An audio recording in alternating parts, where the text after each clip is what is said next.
Compañeras y compañeros, buenos días a todas y a todos. Por favor, los compañeros que van a exponer, el equipo que va a exponer el tema de población de peinado, pueden empezar. Y si no están, pues el de Chipola, también pueden empezar si es que no está el primer equipo.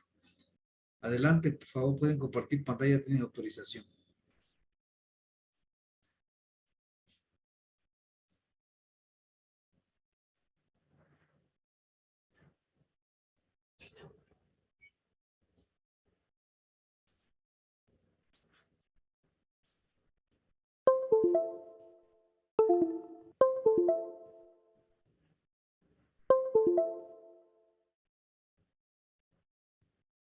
Oscar, ¿tienes el nombre de los compañeros que van a exponer? Sí, bueno, me acuerdo que Sí, dimos la dos. exposición de población se le tocaba a la compañera Exponer el de Munguía. Chipola y el que va a exponer el de peinado sobre población. Eran tres personas que estaban,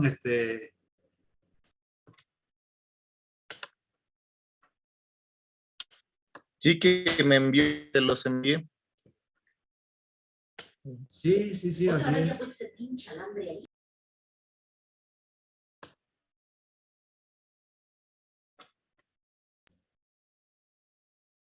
Estamos en las agresiones permanentes, compañeros. Adelante, por favor, Oscar. Voy. Adelante.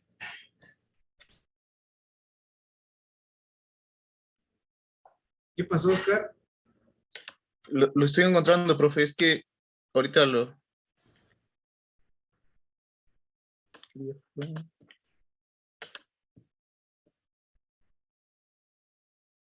Miércoles 24, 25.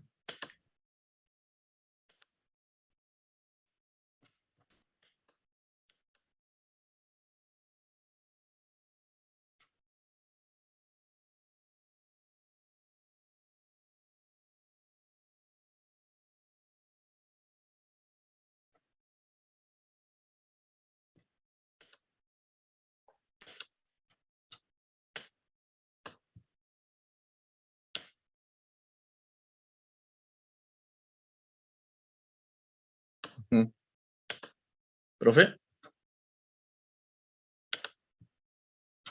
le tocaba la población a los compañeros Munguía, Flores, Erandi y Jordi Olmos. ¿Y no están todavía? Sí, profe, a nosotros nos tocaba el de Cipolla. Ajá. Chipola, A Chipola, Chipola. Chipola, sí. Pues empiecen, les estoy diciendo que tienen ya abierto el espacio para que empiecen.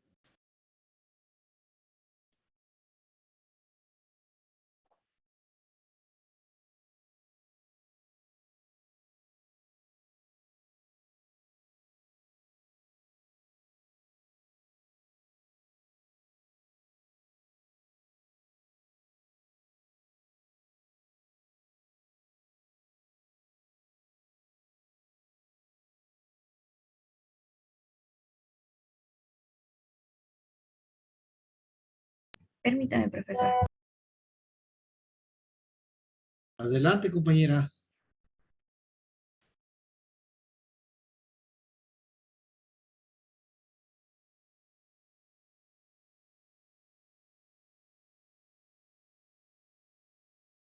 ¿Tienes problemas para compartir pantalla?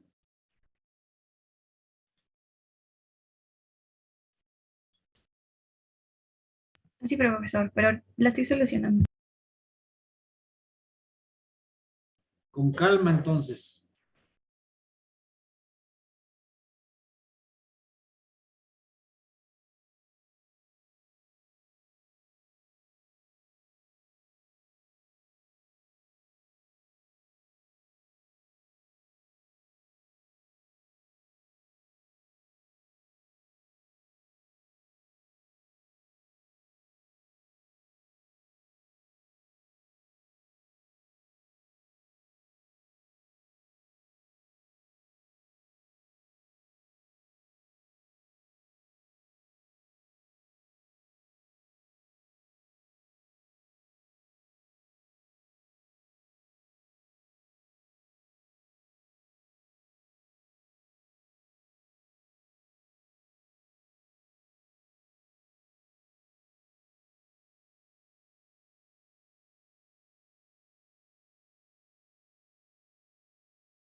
Está bien, compañeros, expongan ahorita mientras la compañera resuelve los problemas de compartir pantalla. Ustedes pueden empezar si gustan.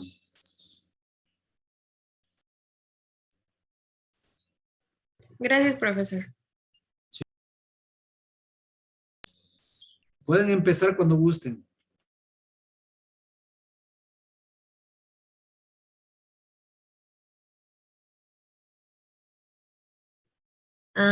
Buenos días, compañeros, profesor. Nosotros somos Fernando Zamora Sandoval Buenos días. y Grecia Anaí, y les vamos a presentar el tema de población. Buenos días, yo soy Fernando y yo les voy a explicar la primera parte de qué es población, qué es. Puedes bajar la pestaña, por favor.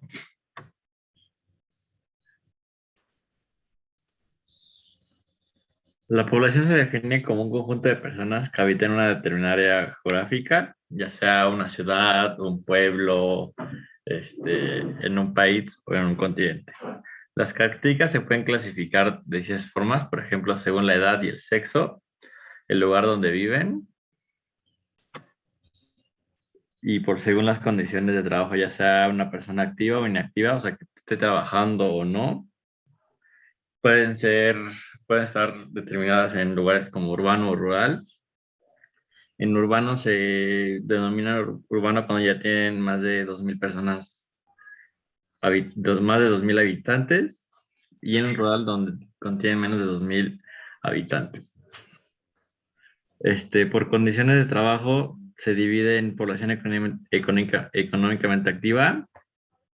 Reúne a todas las personas en edad de trabajar que estén ocupadas o desocupados.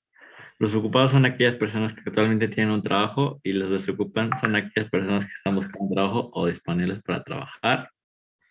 La población económicamente inactiva son todas las personas también en edad de trabajar, pero que no están ocupadas ni desocupadas. Es el caso de dueños de casa, estudiantes, jubilados, personas con problemas de salud y ya.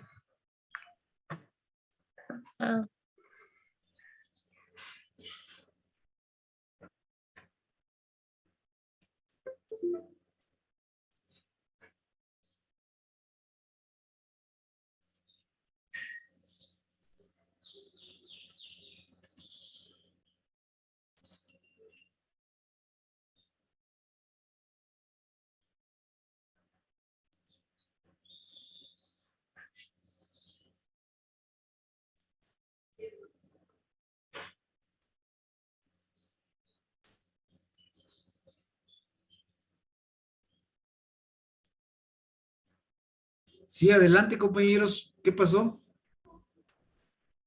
Ay, me muté, disculpe. ¿Se trabó su internet o qué pasó? Se trabó mi audio, pero ya. ¿Sí me escucha? Sí, te escucho, adelante. Ok. La demografía es la ciencia que estudia la población humana en continuo cambio. Considera esta los ámbitos cuantitativo, que vendría siendo el estado, y cualitativo, que sería la dinámica. Incluyen el pasado y el presente con el propósito de anticipar eventuales variaciones futuras. La relevancia de esta disciplina radica en que la información que aporta es fundamental para diseñar y planificar políticas tendientes al desarrollo social y económico de los pueblos.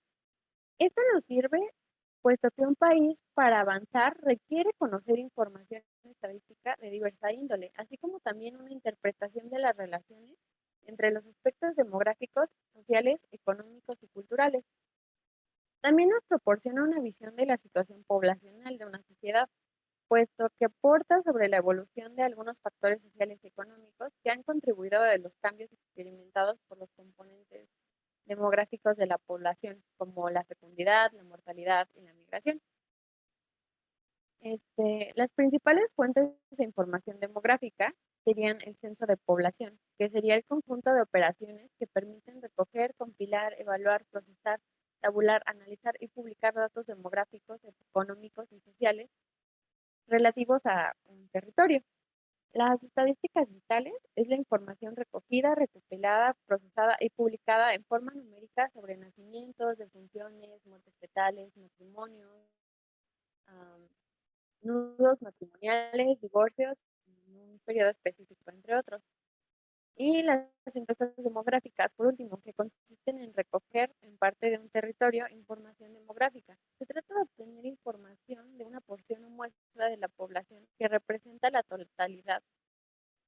Y las encuestas se ocupan para complementar los provistos por los censos y las estadísticas vitales, o bien para sustituirlos cuando estos últimos no existen o son deficientes en contenido o calidad. La densidad de población es un indicador que nos permite saber cuánta población habita en una zona territorial, por ejemplo, un país, una región, una comuna, etc. Así como también saber cuándo la población está concentrada o dispersa respecto al territorio que habitan. Aquí tenemos la fórmula para calcular la densidad, que sería población entre superficie. La esperanza de vida, EBN, es un indicador que nos permite cuántos años vivirá una persona al momento de nacer. En los últimos 100 años, en México, la esperanza de vida al nacer se ha triplicado, producto de que la implementación de políticas de salud pública, disminución y posterior erradicación de la desnutrición infantil y el aumento del nivel de escolaridad, pues nos ha dado mayor esperanza de vida. La fecundidad, se entiende por fecundidad el estado de la frecuencia de los nacimientos vivos por edad de la madre en relación a las mujeres en edad de procrear, que sería en su periodo fértil de 15 a 49 años. El nivel de fecundidad se expresa por medio de la tasa global de fecundidad, TGF.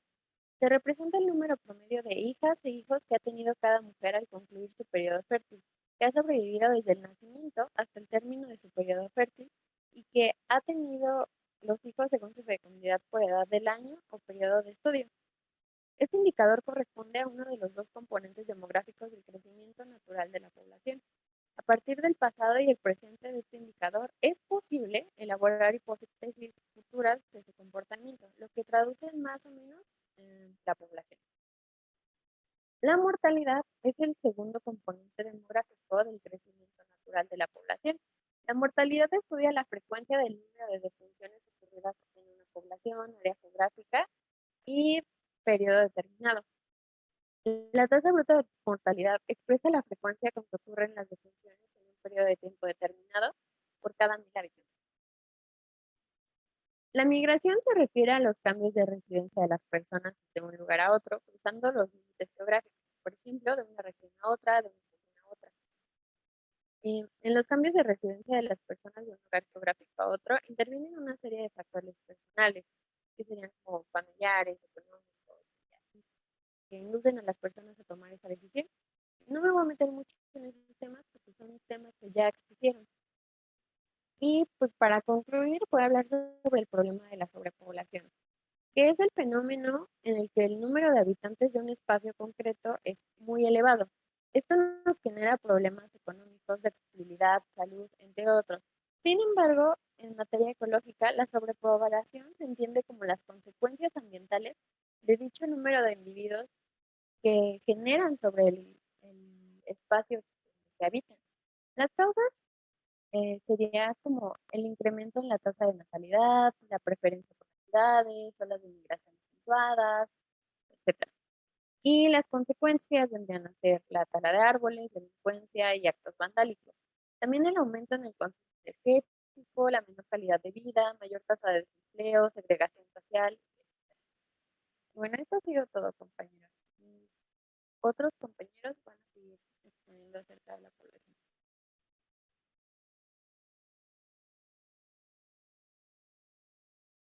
Gracias.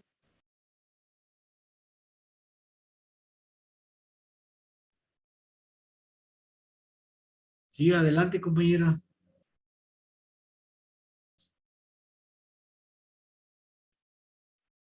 ¿Terminaste tu parte? ¿Ya?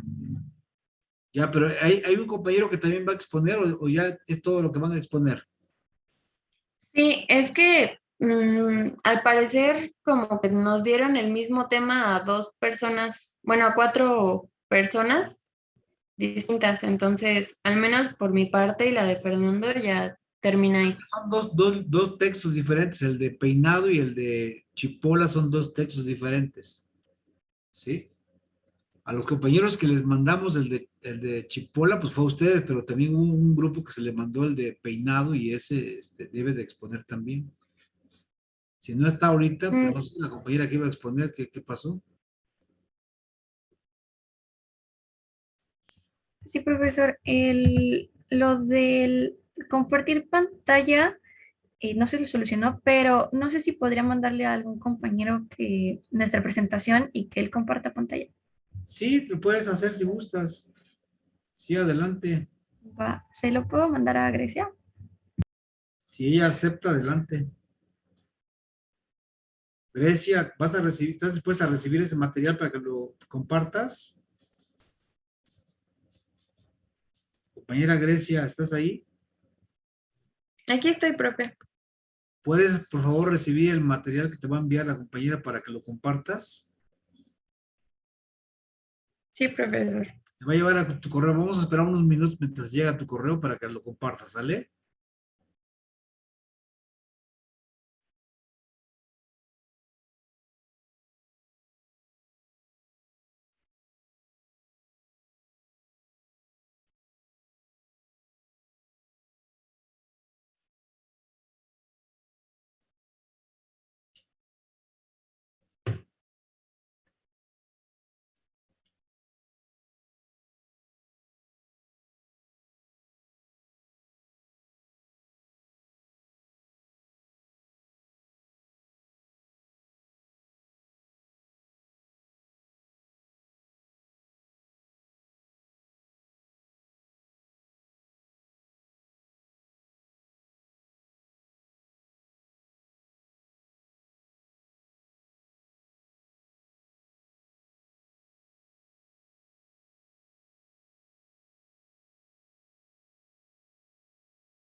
Ya puedes empezar, compañera, cuando gustes.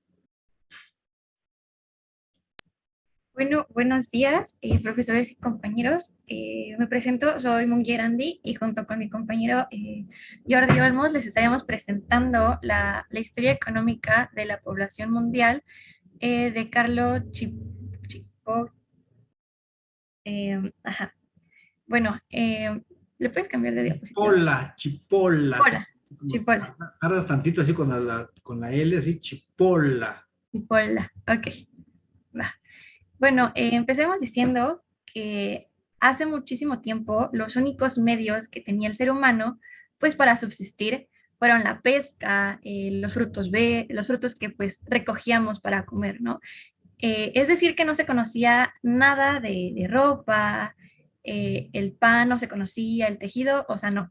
Pero conforme pasó el tiempo, el ser humano fue innovando y desarrollando técnicas, como por ejemplo el fabricar armas o medios de transporte. También aprendimos cómo cortar piedras y bueno, estos inventos solamente nos servían pues para tener una mayor eficiencia al cazar y al pescar, ¿no?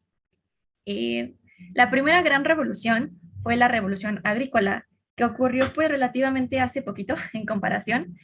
Esta pues obviamente, como su nombre lo dice, lo innovó pues en la agricultura y se propuso innovar, bueno, más bien domesticar a ciertos animales. Em, Ajá, y bueno, está dividida en dos fases iniciales, que son la protoneolítica, que va del 9000 al 7000 antes de Cristo, y la neolítica, que bueno, en este existían los indicios de la revolución neolítica, pero justo en el periodo neolítico, la ganadería y la agricultura ya estaba puramente establecida. Los inicios de la vida en asentamiento se remontan al suroeste de Asia. Ay, no, todavía no le cambies, por favor. Ah, gracias. Bueno, esto obviamente estimuló a la raza humana para que se concentrase en determinadas especies como fuente de alimento y otras, pues algunas servían para domesticarlas, ¿no? Pero, ¿cómo fue todo este proceso específicamente en el continente americano? Bueno, pues esto se resume a 4 zonas que se han investigado, que es el suroeste americano, la zona sur de Tamaulipas, el Valle de Tehuacán y la costa peruana. Y bueno, se hicieron pues experimentos de domesticación de plantas. Pero como era de esperarse, en América se desarrolló sumamente lento y tardío. Um, por poner un ejemplo, en Tehuacán, la domesticación de plantas se conocía del 5000 al 3500 antes de Cristo, pero a partir del 3500 al 2300 todavía las plantas y la caza representaban aún el 70% pues de la dieta. Y bueno, aquí pues obviamente nos podemos poner a reflexionar de cuál fue el origen del desarrollo americano. Y bueno, los investigadores, es decir, los eruditos, se inclinan a pensar que fue un resultado del descubrimiento puro de los propios indígenas, ¿no? Entonces, en resumen, la revolución se extendió por todas partes del mundo a partir del Oriente Medio, pero aquí una cosa interesante es que los cazadores pasaron a ser marginales. Bueno, pero ¿cómo que marginales? Se podrían preguntar. Bueno, pues, o sea, se hallaban remotos, es decir, aislados, como en territorios como África, Australia o la punta de América del Sur, ¿no? Entonces, nos situamos en 1780 aproximadamente, que es una fase en donde la humanidad aún era cazadora, es decir, que toda, o sea, que ya había sido abandonada por completo por casi Oye, todo el perdón mundo. que te interrumpa, pero comenta a la Grecia que mueva tu exposición con base en lo que le vayas pidiendo, por favor. Sí, sí, sí, ya, siguiente diapositiva.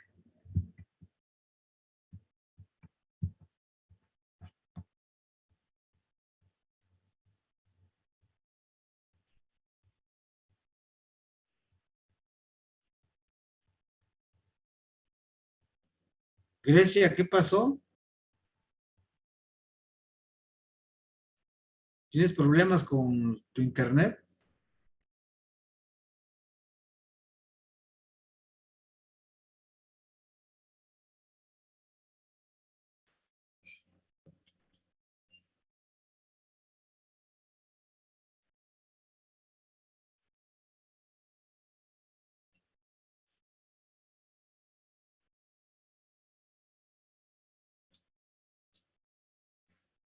Creo que se salió, profe.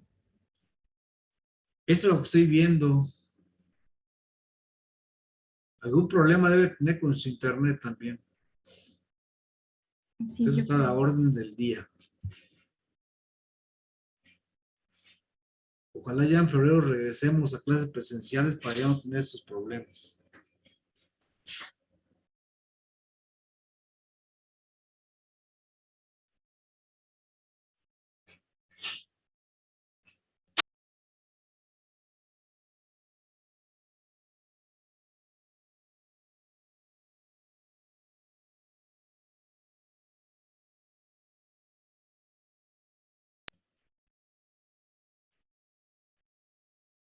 Si quieres, mándale tu exposición a otro compañero a ver si te puede ayudar.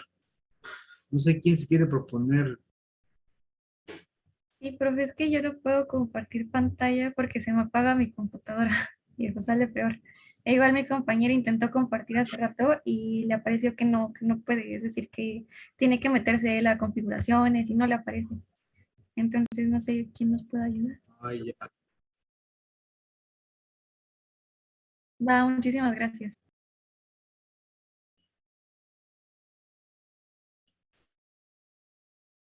Esperemos unos minutos entonces mientras les llega el compañero.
¿Qué pasó? ¿Ya te llegó el archivo? Compañero.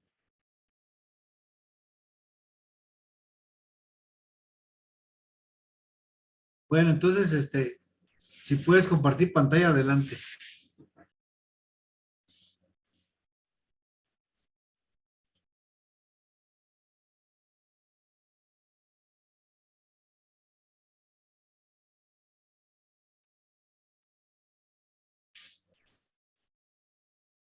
Ya se ve, ¿eh? Ya se ve. Nada más recorre a donde se quedó la compañera. Y en la tercera creo que estaba. Sí.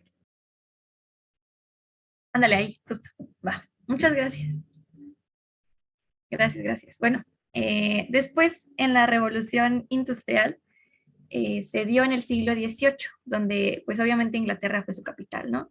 Y claramente su expansión fue demasiado Perdón, rápida. compañera, que te interrumpa. Fue en 1776 cuando se inicia la primera gran revolución industrial. Fue el año que se publicó el libro de este señor Adam Smith. Ok, 1776. ok, va. Bueno, exactamente en 1776.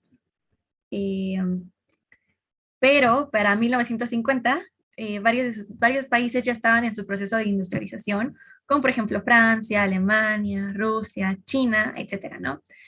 Pero bueno, en cualquier lugar que esta revolución alcanzase, implementaba en la estructura social cambios fundamentales que hacían que el sector productivo fuera mucho más importante que la agricultura.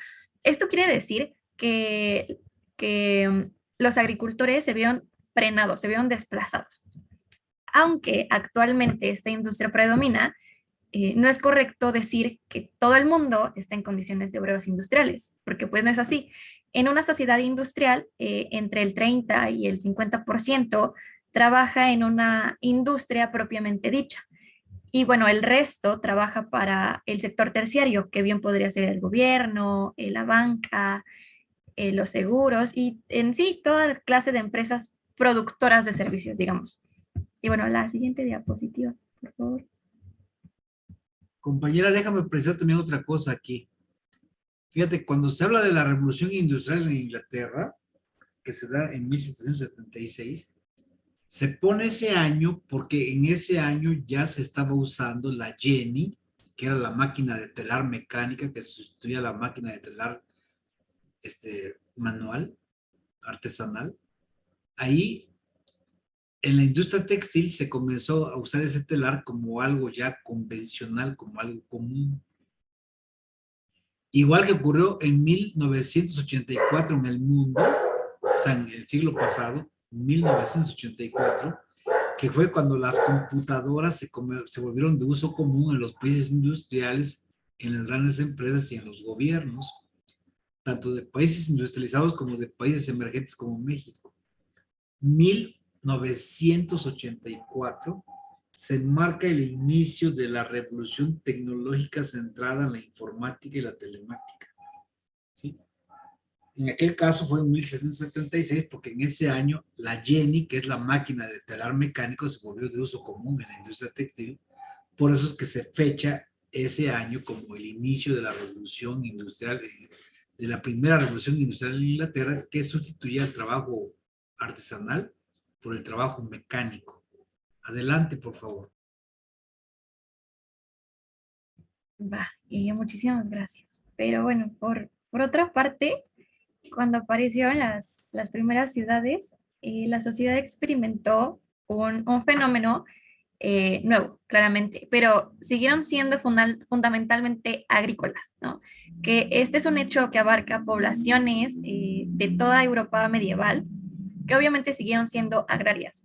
Sin embargo, en la población que se dedicaba al comercio o a la fabricación, pues era pequeña y justamente el comercio estaba relacionado íntimamente con los productores agrícolas.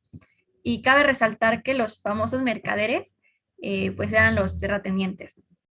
En resumen, la revolución agrícola y la revolución industrial, estas dos grandes revoluciones crearon brechas en la continuidad en el proceso histórico, ya que cada una de estas dos empieza una historia que es sumamente ajena a la anterior. Por eso podemos decir que el término revolución más bien no quiere decir que los cambios se presentan sin ninguna relación entre sí con las situaciones anteriores, ¿no? Y es así como la revolución industrial es un proceso de los cambios culturales, sociales, económicos que se sucedieron en Europa en el siglo XI y XVIII. Y por otra parte, la revolución agrícola, pues no sabemos nada sobre su origen, pero esta revolución tuvieron raíces en el pasado, ¿no? Y la primera transformó a los agricultores que antes cazaban y recogían alimentos, y la segunda hizo que estos mismos agricultores se transformaran en obreros, ¿no? La siguiente diapositiva, por favor. Bueno, también nos marca las fuentes de energía, ¿no? Es obvio que el hombre tiene necesidades sumamente diversas, que tienen igual formas sumamente distintas de satisfacerlas, pero la energía es lo que necesita para realizar un trabajo. Como sabemos todos, pues los organismos necesitan esta misma, pues para poder vivir. Y también necesitan energía potencial para poder utilizarla. Específicamente, el ser humano requiere de unas 2.000 a 3.500 calorías, ¿no? Y también esto varía sumamente por múltiples factores, junto con el aire y el agua que pues necesita cada día. Pero lo interesante de esto es que el hombre puede generar energía y esta se pierde en forma de calor.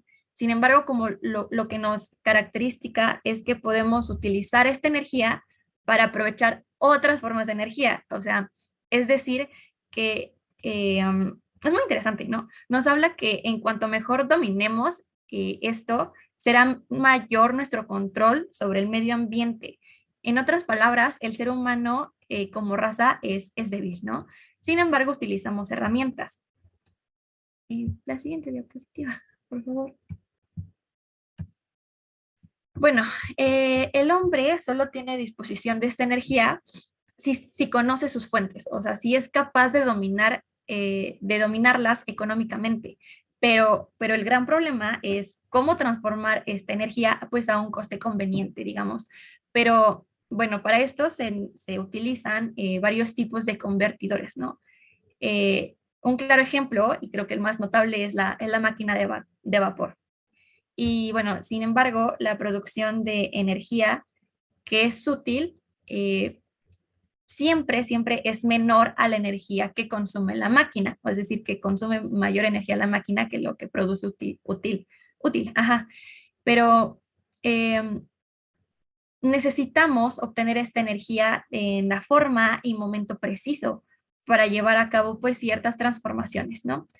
Y aquí es donde entra el término de eficiencia económica de un convertidor, que se mide por el coste por unidad de la energía útil que el convertidor produce, comparándolo con el mismo coste de otros competidores, ¿no? Y este mismo coste lo determina pues una serie de factores, tales como pues la eficiencia técnica, el coste de producción, la durabilidad, pues también podría ser el desuso e incluso el precio vigente. Entonces, para el autor es justificable que las plantas y los animales sean convertidores de esta energía, ¿no? Por ejemplo, por poner un ejemplo, pues el sol. El sol es el elemento primario, pues, de la energía, ya que el sol, a través de la fotosíntesis, las plantas lo utilizan para transformar energía, ¿no? Y bueno, en energía química. Y por otra parte, los animales también son convertidores, dado que transforman esta misma energía química que, que es un poco más viable para los hombres. Es decir, que los animales pueden asimilar ciertas partes de las plantas que los hombres no podemos, o sea, que no somos capaces de digerir y transformarlas en proteína, ¿no? Entonces, el animal sí puede y lo transforma, pues igual a través de proteínas y grasas que nosotros sí podemos asimilar. Entonces, la mayoría de las plantas y animales no son demasiado eficientes, que digamos, como convertidores, ya que al comer plantas, el hombre solo recibe alrededor del 5% de la energía solar que recibieron pues estas mismas plantas, y al comer animales, pues solo se consume una fracción de energía química que contenían pues estas plantas que los animales que habían comido, pues, y es por esto la razón fundamental por las cuales solo comemos animales herbívoros, ¿no? Y el claro, pues el hombre aprovecha los animales para alimentarse, pero también lo utiliza para proveerse de energía mecánica, ¿no? Y como hemos visto, hace rato les decía que el Homo sapiens solo se limitaba a recoger estas plantas, ¿no? Ya que su conocimiento era sumamente limitado y gastaba su energía pues en búsqueda y pues obviamente el hambre era una principal amenaza, ¿no? Porque todavía no había aprendido a domesticar y no sabía de otras fuentes de energía. Entonces, digamos que sus músculos eran su única fuerza. Y bueno, el perfeccionamiento de las técnicas sirvió como solo para aumentar la eficiencia del hombre en la explotación de las plantas y animales. Pero había un gran problema, que esta destrucción de animales y plantas de forma anual no representaría ningún problema si no fuera superior a su índice de reposición. Es decir, esto significa que el hombre tuvo esta necesidad de aprender a controlar y aumentar las plantas y los animales que había, y necesitaba descubrir nuevas fuentes de energía, ¿no? Y pues estos dos problemas serían resueltos por las revoluciones agrícola e industrial. Y bueno, ¿lo puedes cambiar de diapo, porfis? Bueno, la revolución agrícola. Es muy probable que los cambios climáticos influyeron mucho en ella, y también sumado a que había hombres que ya pensaban en domesticar animales y plantas. Y bueno, esto era obvio que se procedía por procesos culturales, ¿no? Entonces, al aumentar el control de estos dos grupos, aumentaron las posibilidades de alimentos, y obviamente la dieta como consecuencia se hizo mucho más amplia y mucho más segura. Y bueno, la domesticación de las plantas fue de suma importancia, por ejemplo, los cereales, ¿no? Entonces, esta cantidad de energía que estaba disponible para el ser humano, pues obviamente aumentó. Y aquí es donde aparece la vida en comunidad, y que esto obviamente hizo posible la división de trabajo, y la división de trabajo elevó la actividad. Y bueno, aquí es donde nos marca el fin del salvajismo. Y bueno, la agricultura experimentó mejora tras mejora y tras mejora, y fueron domesticando nuevas clases de plantas, junto con nuevos métodos, ¿no? Como el arado, la fertilización de tierras y cultivos. Es decir, que las sociedades perfeccionaron estas técnicas conforme sus necesidades geográficas, ¿no? Su medio ambiente en el que se encontraban.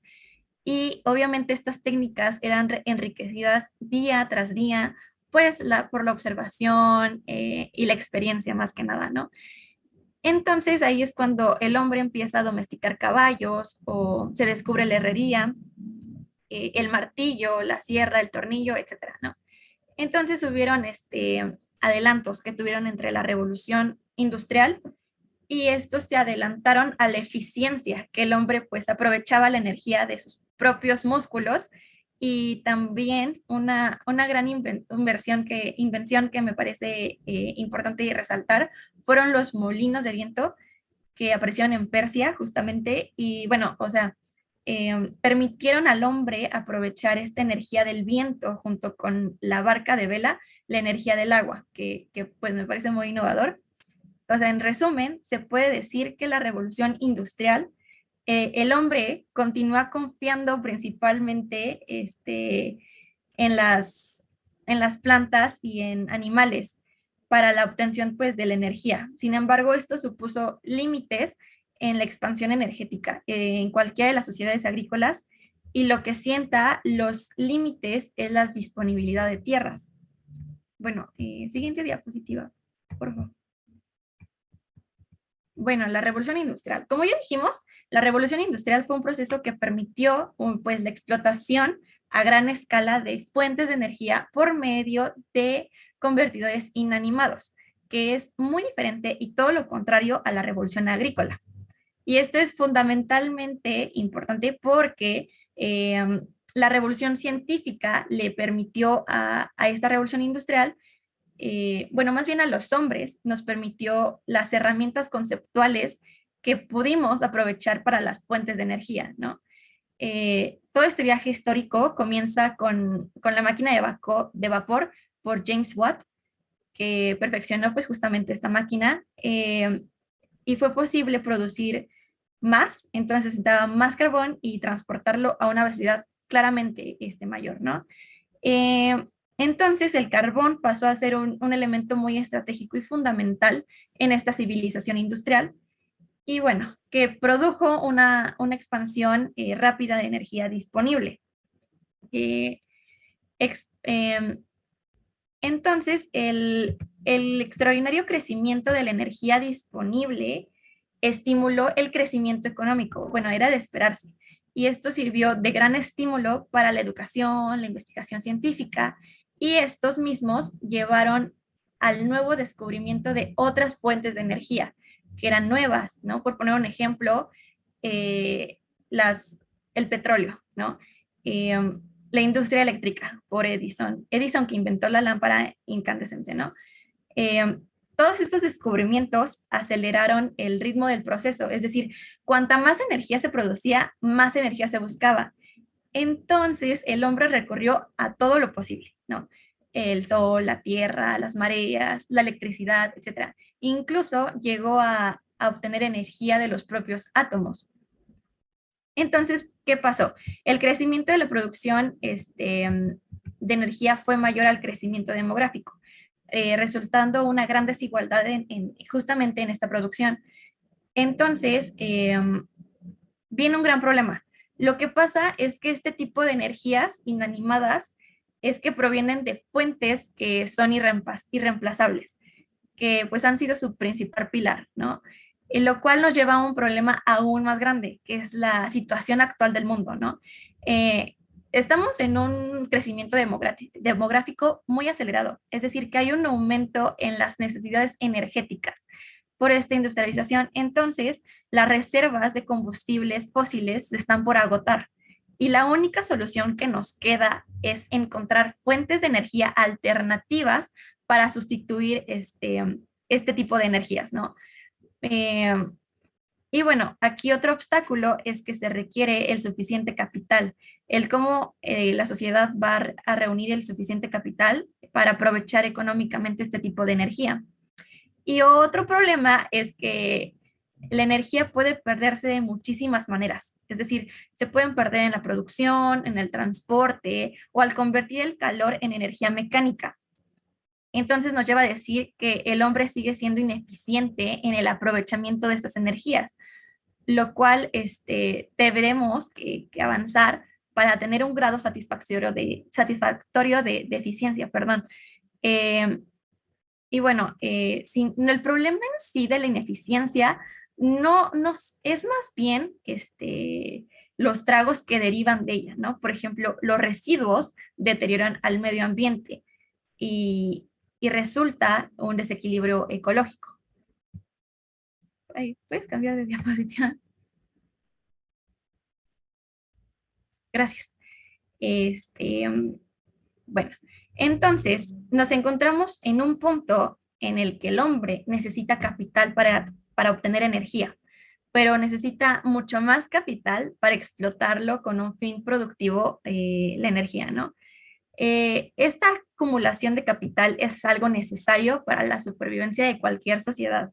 Es decir, que existe una brecha entre el capital y la producción, y cuanto mayor sea la producción, más capital se va a necesitar, ¿no? Entonces, también la posibilidad de acumular el capital, pues es más grande, ¿no? Y bueno, la sociedad agrícola. Entonces, la acumulación de capital se hace posible, nos dice el autor, que gracias al ahorro de la sociedad agrícola, específicamente es muy bajo, porque pues se destina a circunstancias no, digamos, no tan rentables como las pirámides, los templos, la guerra. Bueno, lo que nos lleva a decir que las comunicaciones en las sociedades eran preindustriales, eran, eran costosas y sobre todo inseguras, ¿no? Pero para pasar de ser una sociedad agrícola a ser una sociedad industrial, tiene que haber grandes esfuerzos para reunir el capital necesario, ¿no? Lo que se necesita un nivel máximo crítico. Para la acumulación de capital, también pues se necesitan cambios de la naturaleza, o que la población activa aprenda nuevas técnicas, ¿no?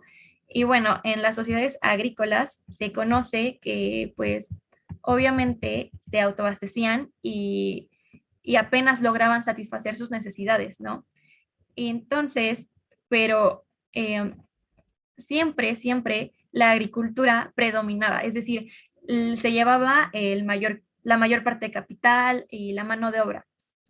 Sin embargo, es importante esta presencia del comercio, que depende de productos agrícolas y sin embargo desempeña un papel estratégico y dinámico en las sociedades preindustriales.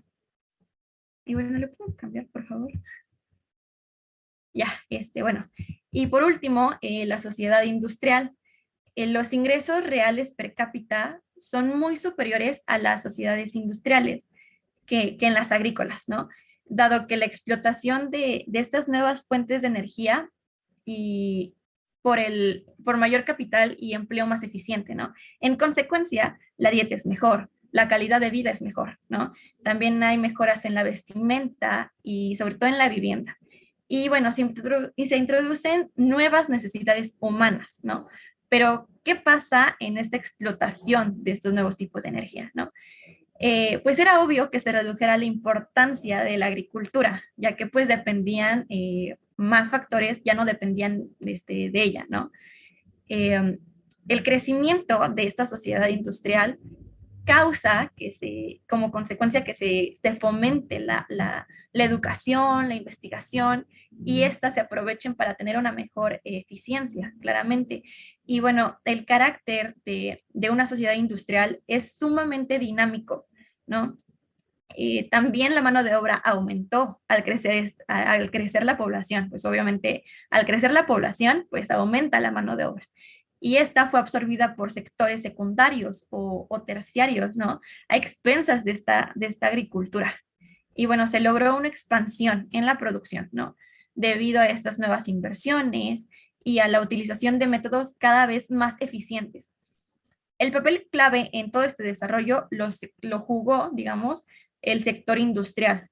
Y bueno, un crecimiento global, pues, en la producción mundial. Y esto aumentó una interdependencia entre estos diversos países, dada expansión sumamente rápida en las comunicaciones a larga distancia.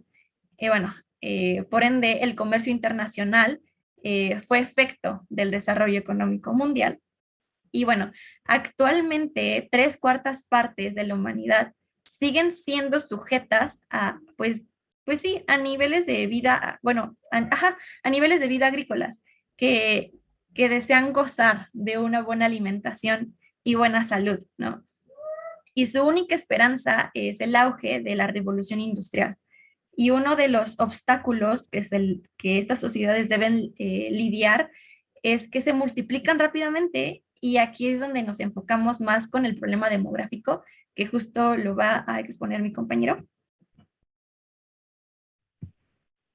Sí, bueno, comenzando con el tema de natalidad y mortalidad, comenzamos con la sociedad primitiva. Bueno, esta antes era la creencia de que la causa principal de mortalidad era que la fecundidad y fertilidad de las mujeres y hombres era muy mala. Pues se hizo un análisis en 187 grupos europeos de neandertales, en el cual la tercera parte murió antes de alcanzar los 20 años y la mayoría entre los 40 y 50 de años de edad. Y esto debido a las guerras, las casas y así como varias enfermedades contagiosas que eran, pues no tenían manera de frenarlas. La siguiente diapositiva, porfa. La otra. Esa. Y pasando a las sociedades agrícolas, en esta los índices de mortalidad igual seguían muy elevados, pues se decía que oscilaban entre los 30.000 y 40.000 muertes en la población. Y esta sociedad además se caracterizó porque crecía del 0,5 al 1% anual, pero se decía que la mortalidad infantil era lo que más abundaba, pues de cada recién nacidos morían 200 a 400 antes de haber transcurrido un año de vivos. Las causas principales de estas muertes, según se dice, son muertes negra, y las sociedades agrícolas ponían a trabajar a los niños en edad muy temprana, horas y por horas muy largas. La siguiente, por favor. Ya en la revolución industrial, como bien sabemos, ya se habían experimentado nuevas formas, nuevos conocimientos científicos sobre plantas, la ganadería, la mejora en transportes, progresos en medicina, la sanidad, y esto permitió que reducieran considerablemente los fallecimientos. Lo único que en esta revolución no se pudo controlar al 100 fue la agresión, pues aún prevalecían ciertas guerras y descontentos a nivel mundial, que igual eran causas de muerte. Y una de las causas que contribuyó a la caída del índice de mortalidad fue la reducción de mortalidad infantil y adolescente en la revolución industrial.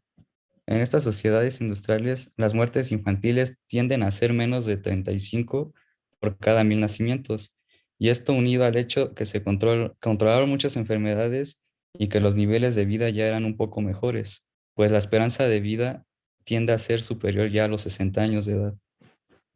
La siguiente, por favor. Y ahora hablaré un poco del crecimiento demográfico y los nuevos niveles de vida.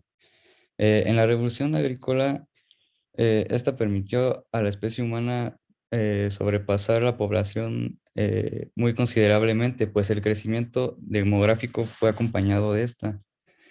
Esto debido a a que los asentamientos se multiplicaban más que engrandecerse los que ya existían. Y con la llegada de estas nuevas formas de vida, se perfeccionaron técnicas así como organización productivas. Hubo mayores niveles de civilización. Las ciudades y poblados grandes aumentaron considerablemente. La siguiente, por favor. Pues si bien las sociedades eran relativamente grandes, bueno, pequeñas, mejor dicho, las familias eran las que eran relativamente grandes.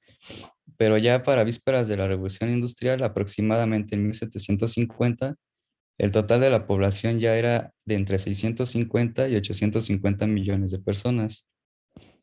Y la siguiente, por favor. Y ya con la llegada de la Revolución Industrial, se produjo aún más la explosión demográfica, pues el aumento de la población absorbió gran parte de las conquistas materiales que el hombre ya había hecho. En un caso de este es el medio ambiente. Ya más tarde, para el año de 1975, la población ya sobrepasaba los 4.000 millones, pues el índice medio de crecimiento era aproximadamente un 0,7% entre 1850 y 1900 y alrededor del 1% de 1900 a 1950. Y por último, de 1965 a 1970, la cifra ondeaba cerca del 2%. Y ya de aquí en adelante se estimó que cada año nacen más de 70 millones de individuos. Aparte, muchos pueblos siguieron luchando contra la expansión demográfica, pero pues es imposible que ésta siga avanzando, pues siguieron construyendo ferrocarriles, ya se crearon nuevas ciudades y puertos, nuevos canales, se poblaron zonas desérticas, se edificaron fábricas, se cultivó y experimentó nuevas tierras, construyeron escuelas, hospitales, hicieron nuevas misiones, etcétera. Y además, como la siguiente, por favor. Bueno, además, como sabemos, la actividad económica depende de la capacidad de la tierra para poder suministrar materias con las que podemos producir alimentos y así absorber ciertos desechos. Lo que parece un problema grave sería dentro de aproximadamente 600 años, pues como habrá demasiados seres humanos, cada uno de ellos solo dispondrá solo de 1 metro cuadrado aproximadamente para poder vivir. Y aquí se nos muestra una gráfica de cómo fue el crecimiento de la población humana a nivel mundial hasta cómo fue hasta los años de 1950. Y la siguiente, por favor. Y bueno, ya pasando a la revolución industrial, como sabemos, vino la época ya de transición, pues ya los lazos familiares están en decadencia, lo cual esto dio paso a formar diferentes grupos sociales ya más grandes. Aparte, se comenzó a fomentar el ahorro individual, que cede ante los servicios sociales colectivos, los beneficios no contribuidos y los impuestos que se comenzaban a establecer. Como parte de este proceso de industrialización, igual deben surgir de la mano nuevas instituciones jurídicas, nuevos tipos de así de propiedad y dirección, distintas formas de distribuir ingresos, nuevos valores e ideales, así como nuevos gastos. La siguiente, por favor. Por último, el autor del libro nos explica como 3 puntos un poco importantes de estas consecuencias. Y esta sería a medida de que la industrialización va progresando, así como es un gran beneficio para la humanidad, igual crea aspectos negativos en la vida, pues si no se le sabe controlar a esta correctamente, puede llevarnos hasta la destrucción. Pues esta no sirve de nada si la humanidad no hace el esfuerzo por educarse a sí misma y darse cuenta que pueden aportar así más cosas estudiando bien a fondo lo que ellos, las técnicas que ellos poseen y no destruyendo, no usándolo para la destrucción. Y también otro punto que toca es que la población entre más numerosa, si bien como sabemos tiene mayor posibilidad de división de trabajo y ser economías de escala, estas mismas pueden contribuir al crecimiento de los ingresos per cápita y a los niveles de vida de educación. Pero más allá de este punto, la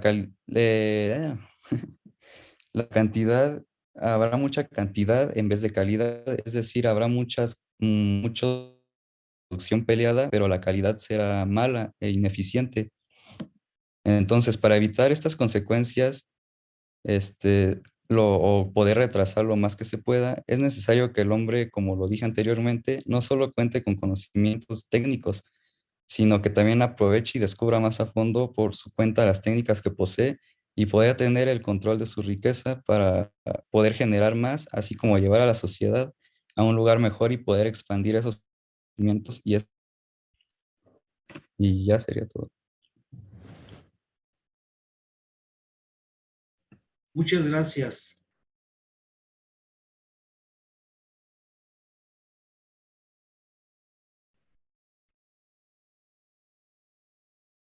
Compañeros, abran sus micrófonos, por favor.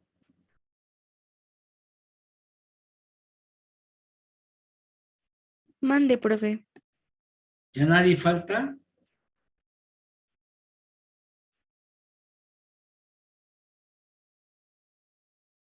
Bueno, terminamos con el tema de población, ¿verdad?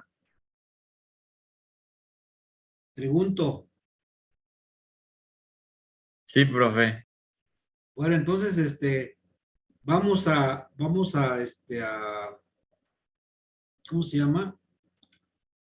A dar por terminado el curso y el fin de semana o a más tardar el lunes vamos a empezar a enviarles sus calificaciones.